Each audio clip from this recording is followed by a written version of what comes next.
Microjig, maker of the gripper. Work safer, work smarter.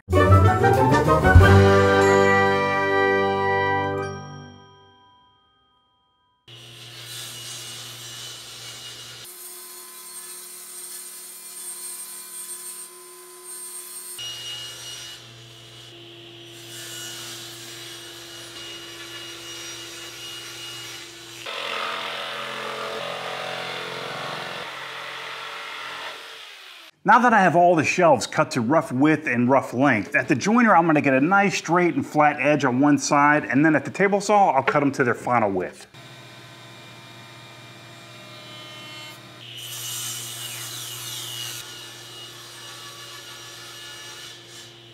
I'm going to cut a few 1/8 inch strips of hard maple so that I can edge band both the front and back of each shelf.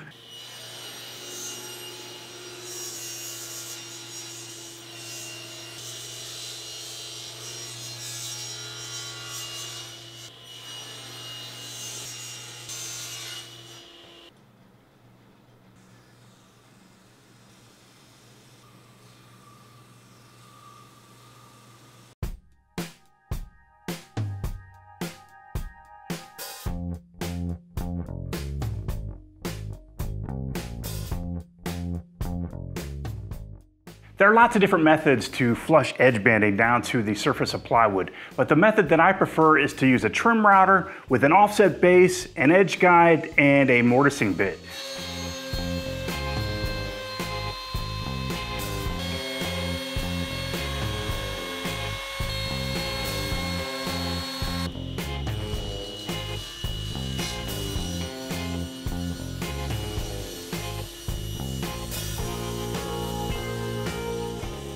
After cutting all of the shelves square on one end, I can finally cut them to their final length by using my miter gauge, and I set the positive stop to the correct length.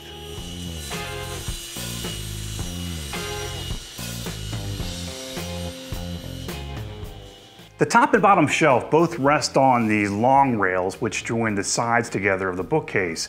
Now the other 3 shelves don't have these rails to rest on, so they need to rest on something else. Now originally I was thinking about using shelf pins which would go into holes in the rails of the sides. And today I decided to not use that method. Now typically when you use shelf pins and shelf pin holes in a bookcase, it's because you want the adjustability of the shelf. Now that was never the intention for this bookcase. These shelves are meant to be in a certain spot and they're never going to be moved. So instead of using shelf pins and shelf pin holes, I decided to just use ledgers. And I'll glue 1 ledger on each side, so there'll be 2 ledgers per shelf, and I think that'll do the trick. So that's what I'm going to start making next.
I want to make sure I have a nice tight seam between the top rail and the bottom of the top shelf. So in order to pull that off, I'm going to use Z-clips to hold the shelf down.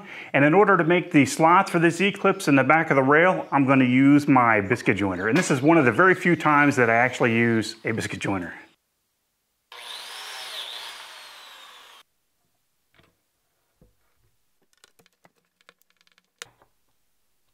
After a couple coats of polyurethane, the bookcase is finally finished, and I really hope you guys enjoyed watching this build. In a few days, I'm going to bring this guy inside and load it up with books, and I plan on posting a few pictures on my website. So check back in a few days at my website at garagewoodworks.com and let me know what you guys think. Thanks for watching.